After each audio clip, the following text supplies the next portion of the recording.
Tokoh yang Intan bahas hari ini adalah penulis novel. Mungkin kalau Intan sebut namanya, teman-teman banyak yang nggak tahu. Tapi kalau Intan sebut karya-karyanya, nggak mungkin teman-teman nggak tahu. Karena karya-karyanya ini juga terkenal di Indonesia. Yang Intan bahas hari ini adalah Louis Cha alias Chin Yong. Apa aja sih karya-karyanya? Bagian ni hao, namaku Intan. Selamat datang di channel aku, Dynasty. Sebelumnya Intan mau membacakan pesan dari Saweria yang masuk kali ini dari Ferry. Tolong ulas penulis Ko Ping Ho. Oke, ditunggu ya. Buat teman-teman yang mau mendukung channel ini, teman-teman bisa mendukung via PayPal atau Saweria yang linknya ada di deskripsi. Di PayPal atau di Saweria teman-teman bisa menulis message yang mana message-nya itu Intan bacakan di video berikutnya. Oke, let's start! Hari ini Intan syuting outdoor supaya teman-teman gak bosen sama background yang itu-itu aja. Teman-teman tahu nggak ada film Condor Heroes? Itu filmnya sampai di remake berulang-ulang. Kalau teman-teman angkatan 80-an juga pasti kenal sama film Pangeran Menjangan yang ngehit banget di tahun 1990-an. Juga ada film Magnificent Concubine. Ada teman-teman yang sempat nonton nih. Magnificent Concubine itu tentang Yang Kuei-fei. Siapa Yang Kuei-fei? Dia salah satu dari 4 wanita cantik Tiongkok. Bayangkan 5.000 tahun cuman ada 4 wanita cantik dan Yang Kuei-fei ini salah satunya. Intan pernah bahas Yang Kuei-fei itu. Kalau teman-teman kepingin tahu siapa itu Yang Kuei-fei, ini linknya di deskripsi juga sudah Intan taruh. Hari ini kita kenalan sama komposernya Condor Heroes, Pangeran Menjangan, The Magnificent Concubine, yaitu Louis Cha alias Chin Yong. Chin Yong ini adalah penulis yang paling berpengaruh di dunia novel wuxia. Bahkan Chin Yong ini dinobatkan sebagai penulis wuxia terhebat dan terpopuler yang pernah ada. Karya-karyanya Chin Yong ini itu sering dibuat film seri, layar lebar, dan video game. Chin Yong ini lahir dengan nama Cha Lian Yong. Dia lahir di Haning, di Zhejiang pada tahun 1924. Anak kedua dari 7 bersaudara. Marga Cha pas zaman itu bisa dibilang ini adalah klan terpelajar. Banyak melahirkan sastrawan-sastrawan yang terkenal di dinasti Ming dan dinasti Qing seperti Jia Zhizhuo, Jia Shengxing, dan Jia Sheting. Sampai ya Kaisar Kangxi, kaisar terbaiknya dinasti Qing, menyebut keluarga Cha ini sebagai keluarga terpenting sejak zaman dinasti Tang. Kakek dari Chin Yong yaitu Cha Wenjing, pas ujian kekaisaran dia meraih peringkat Tongqingshi Zhusheng atau lulusan kelas 3. Ini suatu prestasi yang bisa dibilang luar biasa ya, karena ujian kekaisaran untuk lolos, jangankan berprestasi, untuk lolosnya aja kurang dari 1%. Pernah tuh Intan cerita, ada satu pemuda namanya Hong Xiujuan. Dia itu 4 kali nggak lolos ujian negara sampai akhirnya dia stres dan melakukan pemberontakan yang mana pemberontakannya itu akhirnya menjadi pemberontakan paling berdarah sepanjang sejarah, pemberontakan Taiping. Kalau teman-teman pengen tahu kegilaannya Hong Xiujuan, Intan pernah bahas ya, ini linknya di deskripsi juga sudah Intan taruh. Loh, terus yang lulus ujian apa ada? Ada, contohnya Hakim Pao ini nih yang Intan pakai kaosnya. Hakim Pao ini lulus dengan peringkat Qinshi, peringkat terbaik. Nah, ini tambah susah lagi. Intan juga pernah bahas Hakim Pao itu ceritanya kayak gimana. Buat teman-teman yang pengen tahu, ini linknya di deskripsi juga sudah Intan taruh. Hakim Pao ini pernah beneran ada, bukan fiktif loh. Ayahnya Chin Yong, Cha Sujing, pas zamannya Mao Zedong, pas awal-awal Republik Rakyat Tiongkok berdiri ya, itu pernah ditangkap, bahkan hampir dieksekusi. Ceritanya pas itu ada kampanye namanya kampanye Chen Fan. Itu kayak kampanye anti pemberontakan. Cha Sujing ini karena punya anak yang berada di Hong Kong, dipikirnya Cha Su-ching ini punya hubungan luar negeri. Pada saat itu kan komunis negaranya tertutup banget.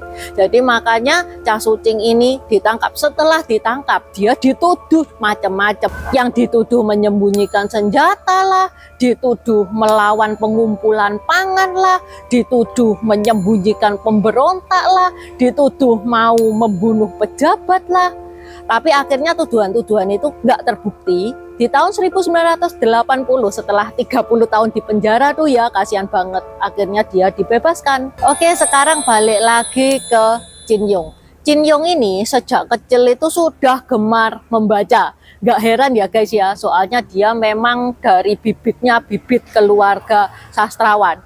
Nah, yang ngebikin heran nih, di tahun 1939 saat usianya Jin Yong baru 15 tahun, dia sudah nulis semacam buku panduan ujian untuk masuk SMP, dan itu pertama kalinya diterbitkan oleh pemerintah Tiongkok. Juga itu adalah buku pertama yang ditulis oleh Jin Yong. Di tahun 1941, Jin Yong itu menulis artikel, dan artikel itu bisa dibilang berani karena artikelnya itu mengkritik pemerintah, yaitu Ali Shi Man You Zhi. Gara-gara itu, artikelnya itu guys dimuat di dindingnya sekolah atau majalah dinding sekolah ya. Gara-gara itu Jin Yong itu dikeluarkan. Ya udah, karena dikeluarkan nih, dia pindah ke tempat lain, yaitu di Suzhou. Tahun 1946, Jin Yong itu melanjutkan studinya ke Fakultas Hukum Universitas Tongwu di Shanghai.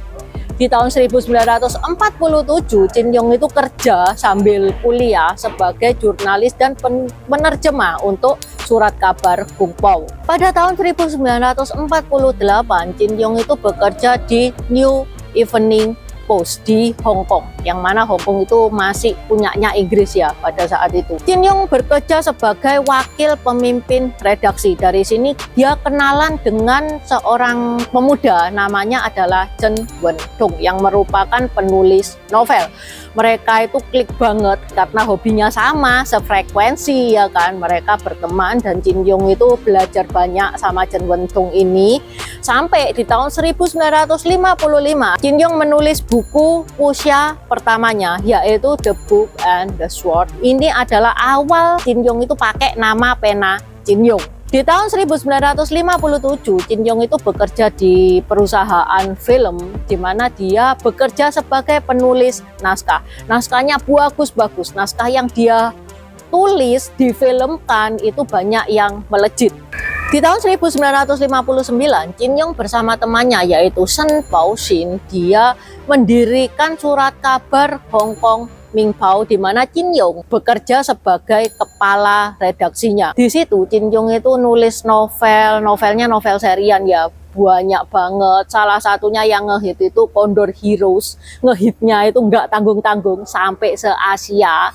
Terus novel-novel lain juga mendapatkan pembaca yang besar, sehingga Jin Yong itu populernya itu di sini.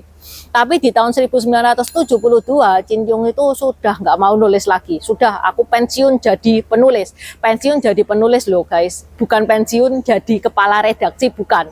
Nggak mau nulis lagi pokoknya. Pada tahun 1973, Jin Yong ini diundang oleh Chiang Ching-kuo ke Taiwan. Siapa itu Chiang Ching-kuo? Dia anaknya Chiang Kai-shek, presidennya Taiwan pada saat itu. Nah loh, jadi tamu kehormatannya presiden tuh dia. Tahun 1981, saat Jin Yong itu balik ke mainland, dia diundang Deng Xiaoping guys. Deng Xiaoping itu pemimpin tertinggi Tiongkok pada saat itu. Wis, pokoknya Jin Yong itu jadi orang penting. Di tahun 1985, saking berpengaruhnya dia di Hong Kong, Jin Yong itu dijadikan Komite Penyusunan Konstitusi Dasar Hong Kong dan Ketua Kelompok Ekonomi serta anggota Dewan Konsultasi dan Konstitusi Dasar Hong Kong. Tapi Jin Yong itu merasa, aduh gak seneng aku gak berkarir di politik.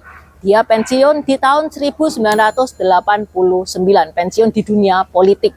Pada tahun 1993, karena Jin Yong itu merasa duitnya sudah banyak, ya udah dia kepengen menghabiskan sisa hidupnya dengan nyantai-nyantai. Baru Jin Yong itu pensiun di dunia editorial. Karya-karyanya Jin Yong itu sudah banyak yang meledak dan diterjemahkan dalam berbagai bahasa seperti bahasa Inggris, Perancis, Katalan, Spanyol, Korea, Jepang, Kamboja, Vietnam, Thailand, Myanmar, Malaysia, dan Indonesia. Setelah Jin Yong pensiun, duitnya kan banyak tuh.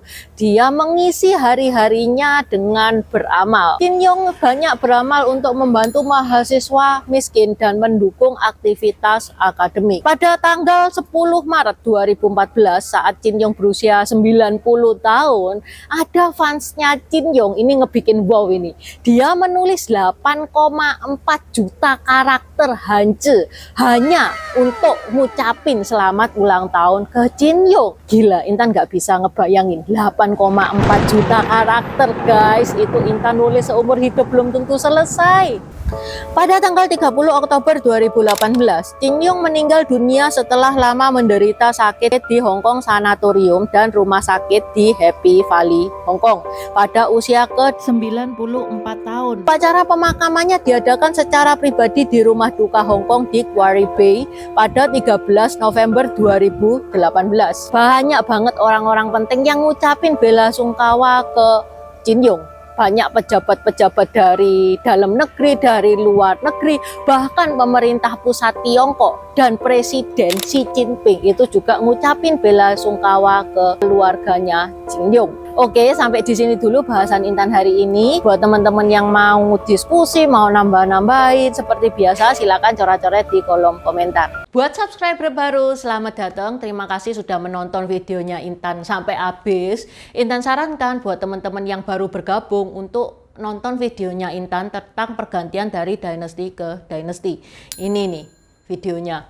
Di deskripsi juga sudah Intan taruh, karena di video pergantian dynasty itu adalah basic dari semua videonya Intan. Itu yang pertama. Yang kedua, video pergantian dari dynasty ke dynasty ini bakal sangat membantu teman-teman kalau misalkan teman-teman itu nonton film-film Tiongkok yang kuno-kuno itu bakal sangat membantu banget, karena film-film Tiongkok itu nggak menceritakan secara jelas background kayak gimana.